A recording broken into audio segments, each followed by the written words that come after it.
Coaches estimados, somos estudiantes de la Universidad UPN de curso de tributación. En esta ocasión le vamos a exponer sobre el arrendamiento de inmuebles. Siguiente, por favor. Para empezar, le vamos a dar una pequeña introducción sobre las categorías y las rentas. En este caso, la categoría número 1. Un ejemplo puede ser el alquiler de bienes, casas, autos, entre otros. Pero en este caso, por cada alquiler y recibo de economía, se tiene que pagar un impuesto. La categoría 1 paga el impuesto de renta de capital. La categoría 2, un ejemplo, son las compras de acciones, dividendos, préstamo de efectivo como capital a empresas. Esa es la categoría 2. Y también nos paga una venta de capital. Seguimos con la categoría número 3, que en este caso son empresas. Por ejemplo, Metro, Claro, Movistar, Plaza son empresas. Ellos pagan una renta empresarial. En la categoría 4 y 5 son para trabajadores. En la categoría 4 son trabajadores independientes. Y en la categoría 5 son trabajadores dependientes. Ambos pagan una renta de trabajo anual. Bueno, ahora explicaré sobre el alquiler de inmuebles. El alquiler de inmueble, también conocido como arrendamiento, es un acuerdo legal donde el propietario, o sea, el arrendador, cede temporalmente al uso de su propiedad a otra persona, que sería en ese caso el arrendatario, a cambio de un pago periódico, generalmente se da mensualmente. Este acuerdo se formaliza en un contrato que establece los derechos y obligaciones de ambas partes. A eso se le llama el contrato y tiene que estar legalizado. Siguiente, por favor. Bueno, ahora, ¿para qué sirve el alquiler del inmueble? Primero, permite a las personas acceder a una vivienda o local en caso de un negocio sin tener que comprarlo, lo que es ideal para quienes no pueden o no desean adquirir una propiedad. Como segundo tenemos ofrecer flexibilidad. Esto quiere decir ya que el inquilino puede cambiar de lugar, ¿no?, o de vivienda o de local en caso de un negocio según sus necesidades familiares, personales o laborales. Por tercero tenemos brinda seguridad jurídica, tanto al propietario como al inquilino, siempre que el contrato esté bien redactado y registrado. Y por último, en el caso de viviendas, responde a la necesidad de muchas familias que no pueden acceder a un crédito hipotecario, lo que permite que vivan dignamente mientras ahorran o buscan otras opciones de vivienda. Continuando con la exposición, le vamos a presentar lo que son los requisitos y las recomendaciones. Uno de los requisitos es ser mayor de edad y contar con documentos de identidad vigentes. Con esto, nosotros, tanto el arrendador como el arrendatario, mostramos nuestra identidad hacia el público. Segundo, demostrar ingresos y tener un historial crediticio positivo. Con esto, nosotros demostramos que somos fiables y que tenemos un sustento para poder pagar el alquiler que vamos a realizar, ya sea de autos, casas o de alguna otra opción. Tercero, revisar cuidadosamente el contrato antes de firmar. Con esto de acá, nosotros tenemos que asegurarnos de que las cosas estén claras y las responsabilidades de ambas partes y que el inmueble no tenga deudas pendientes. ¿A qué nos referimos con esto? Que nosotros debemos tener cuidado con lo que vamos a firmar, ya que puede surgir un imprevisto, ya sea a futuro o a corto plazo. Luego, formalizar el contrato y, de ser posible, registrarlo para mayor seguridad jurídica. Como dijo la anterior compañera, nosotros lo que tenemos que hacer es que el contrato lo tenemos que legalizar notarialmente. Y para eso también evitamos futuros problemas, porque ha habido casos en el que cuando el arrendatario o el arrendador está por muchísimo tiempo, no quiere pagar y se quiere apropiar de la casa. Bueno, siguiendo con lo que explicaron mis compañeros y mis compañeras, ahora les voy a explicar la parte práctica, porque no siempre, a veces con lo teórico, sí necesita una parte práctica para entender mejor, no complementarlo. Bueno, en este caso tenemos el siguiente ejercicio, que dice así: la señora Laura es propietaria de un inmueble cuyo valor de autovalúo es de 600.000 soles y lo adquiere al señor Ricardo por un monto mensual de 1.250 durante el año 2023. Se pide determinar los pagos a cuentas mensuales y el impuesto a la renta anual. Como datos importantes tenemos el alquiler mensual, que es de 1.250, y el valor de autovalúo. ¿Qué quiere decir el valor de autovalúo? Que es el valor de adquisición o valor del terreno o inmueble que se adquiera. Bueno, en el caso de solución, mensualmente, como vemos que se pagan 1.250, anualmente sería, bueno, obviamente por 12, ¿no? Y el resultado sería 15.000 soles anualmente. Luego, al importe mensual se le calcula el 5%. Ese es el impuesto que se paga mensualmente cuando usted quiere pagar el impuesto mensual, que sería, calculando 1.250 por el 5%, tenemos un total de 62.5 soles 50 mensualmente. Luego, anualmente sería 750 soles. Ahora tenemos que calcular el valor de autovalúo. El valor de autovalúo no es por el 6%, sino por el 5%, por el 6%, perdón. sería, como vemos, es de 600.000 soles, pero se le calcula sobre el 6%, que sería un total de 36.000 soles. Y ahora tenemos que calcular entre el autovalúo y el importe anual del arrendamiento, que sería los 36.000 con los 15.000 soles que vemos al inicio cuando calculamos anualmente, ¿no? ¿Qué nos dice del artículo 23 de la ley del impuesto a la renta? Que si la diferencia entre el nivel de autovalúo y el del arrendamiento, sí se tiene que hacer una declaración jurada anual. En caso sea negativo, por ejemplo, si el arrendamiento sea mayor a 36.000, no se tiene que hacer una declaración jurada. Como vemos, en este caso el autovalúo es mayor que el arrendamiento. Y ese resultado, la diferencia sería de 21.000 soles. A ese resultado se calcula el 5%, lo cual es el 21.000 soles por el 5%, nos saldrá un total de 1.050 soles. Ese monto se tiene que pagar anualmente, ya que es una diferencia superior al arrendamiento. Siguiente, por favor, Mateo. Bueno, luego de calcularlo, encontramos los beneficios que hay entre el arrendador y el arrendatario, ya que al ser un contrato siempre va a haber un vínculo entre dos o más personas. Pero como empezamos mejor con lo mismo, que son dos personas, ¿no? Entre el arrendador y el arrendatario, el que alquila el inmueble y el que lo obtiene. En los beneficios del arrendador encontramos la reducción de impuestos a rentas futuras, luego el de recibir devolución de impuestos y por último el de ingreso económico estable. En cambio, en beneficios de los arrendatarios encontramos el acceso a vivienda o local, la flexibilidad de ubicación, protección legal y privacidad. Esto quiere decir que en el contrato siempre tiene que estar sustentado diciendo las normas, términos y condiciones que va a haber entre el arrendador y el arrendatario. Siguiente, por favor. Luego encontramos las obligaciones que tiene el arrendador como el arrendatario.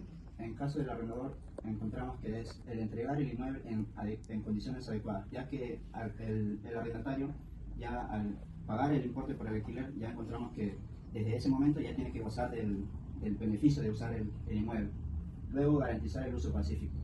Y por último el cumplimiento de normativas.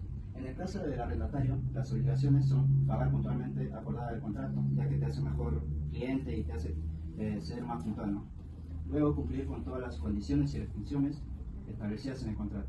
Y por último, pagar los servicios públicos que beneficien el inmueble, como agua, luz, etc.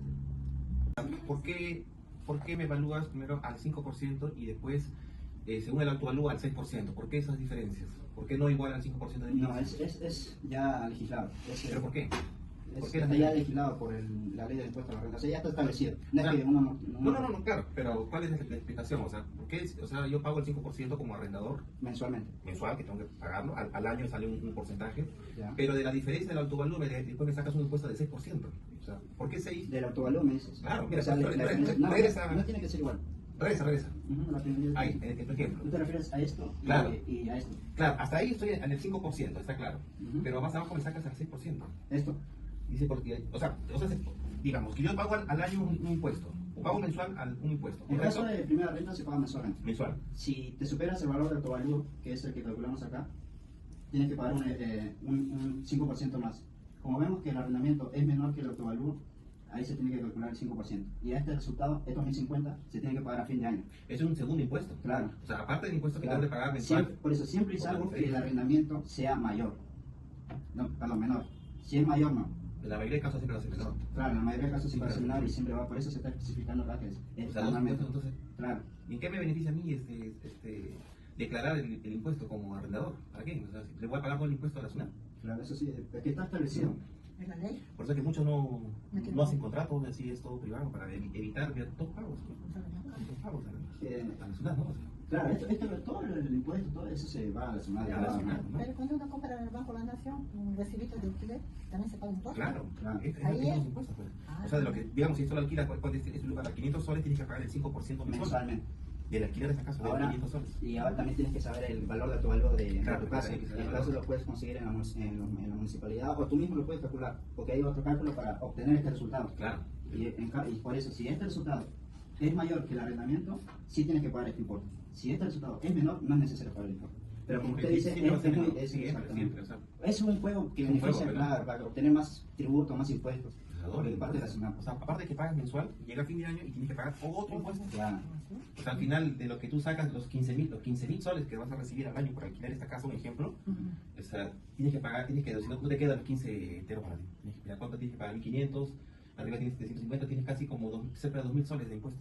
Pero si el arrendador, ¿no? El que alquila la El casa, arrendador. hace un contrato así nomás. Sí. Pero tienes que declararlo ante los juzgados. O sea, si quieres que sea legal, Y tienes que para declararlo. eso tiene que Y no haber se un paga contrato, nada de tiene que estar impuestos, legalizado ante un notario. solamente ¿Y qué pasa de si boca a que, boca. y qué pasa Un acuerdo si entre el que ambos. entra a la casa no quiere salir? Claro, ¿Por qué por razón? eso, como dijo la compañera, puede pasar Hacemos que renuncias. se puede, el que tú le alquilas te puede apropiarse de tu Apropiarse, casa. exacto. Y es como que... O el que la mayoría hace. Ahora, tocaremos un tema sobre que es muy importante, que suele suceder en muchos casos, incluye en empresas, ¿no? Que es el subarrendamiento. ¿De qué se basa el subarrendamiento? Bien, supongamos el caso de que usted es dueño de esta propiedad, imaginemos, ¿no? Y la señora Laura viene a alquilar. Entonces dice, ¿sabe qué? Hagamos un pacto, yo le pago tanta cantidad mensual y usted me entrega la casa. Entonces, y ahí se hace el caso de arrendamiento. Pero la señora Laura decide alquilar esta nueva vivienda a una tercera persona, que es subarrendamiento. Entonces, la señora Laura la alquila a esta nueva persona, le entrega la vivienda y dice, ¿sabes qué? Yo te voy a alquilar por tanta cantidad. Y ya, ahí se produce el subarrendamiento. Entonces, está incluido una tercera persona en este pacto que tienen ustedes. Y es por eso que muchas personas, que es arrendatarios, prefieren 1000 veces subarrendar la vivienda que pagar ellos mismos. Y al arrendador no le conviene, porque está recibiendo menos dinero del que podría recibir comúnmente, ¿no? Y al final el que termina beneficiado es el arrendatario. Y bueno, a continuación haremos un caso práctico. Por el siguiente, por favor. Bien, acá como podemos hacer este caso práctico, podemos retomar el ejemplo que le brindé. Imaginemos de que usted, señor Miguel, le adquiere a la señora Laura esta vivienda por 1200 soles. Entonces la señora Laura va a pagar mensual 1200 soles. Entonces la señora Laura dice, ¿por qué no puedo sacar yo provecho de ello? Entonces yo busco una tercera persona, imaginemos que es el señor Pepito, imaginemos, y hacen un pacto por 1800 soles. Entonces, ahí usted pensará, ok, entonces la señora Laura va a pagar el impuesto. Sí, es cierto, pero se tiene que hacer un nuevo cálculo, ya no es solo el 5%. Entonces, ¿cómo calculamos? Fácil. Hacemos el cálculo primero de cuánto la señora Laura está subarrendando al señor Pepito. Supongamos que es 1800 soles, ¿ok? Y usted está alquilando por 1200. Entonces hacemos el cálculo en base a la diferencia de esos dos montos, de los 1800 que la señora Laura alquila al señor Pepito, menos la diferencia, o sea, entre usted, pero que le alquila la señora Laura, ¿no? Que es 1200. Haciendo esa resta nos dan un aproximado, un valor de 600 soles. Y en base a esa diferencia, le hacemos el cálculo del 5%. Y ese será el impuesto que la señora Laura le tiene que entregar a usted para realizar el pago. O la señora Laura puede realizar el pago ella misma, no acercándose a la SUNAT. Siguiente, por favor. Bien, tenemos así obligaciones, tenemos deberes tributarios. Como usted, imaginemos, retomemos el ejemplo, usted como arrendador estaría realizando el pago del impuesto, como bien le comentó mi compañero, por hacer este arrendamiento del 5% de base de su autovalúo, ¿correcto? Y la señora Laura estaría realizando su labor tributaria como arrendatario, pagando el 5% de la diferencia, bien en caso de que haga su arrendamiento, o también reteniéndole, ¿no? O sea, supongamos, ella dice, ¿sabes qué, señor Miguel? Yo ahora voy a realizar el pago de la renta mensual. Entonces, yo, del monto que yo le pago mensualmente, le voy a retener el 5% y yo misma me acerco a la SUNAT a realizar el pago. Y felizmente la SUNAT le da esa facilidad, ¿no?, a esos arrendatarios que desean pagar el impuesto a la renta, ¿no?, brindándoles el formato que pueden encontrar en la misma página SUNAT, de forma gratuita, ¿no?, el formato PDT 0617, ¿no? Siguiente, por favor. Bueno, en conclusiones, en esta pequeña capacitación que hemos realizado mi grupo, el arrendador cede su inmueble a cambio de una renta mensual, con derechos a recibir un pago y exigir un buen uso y recuperar la propiedad al final, ¿sí?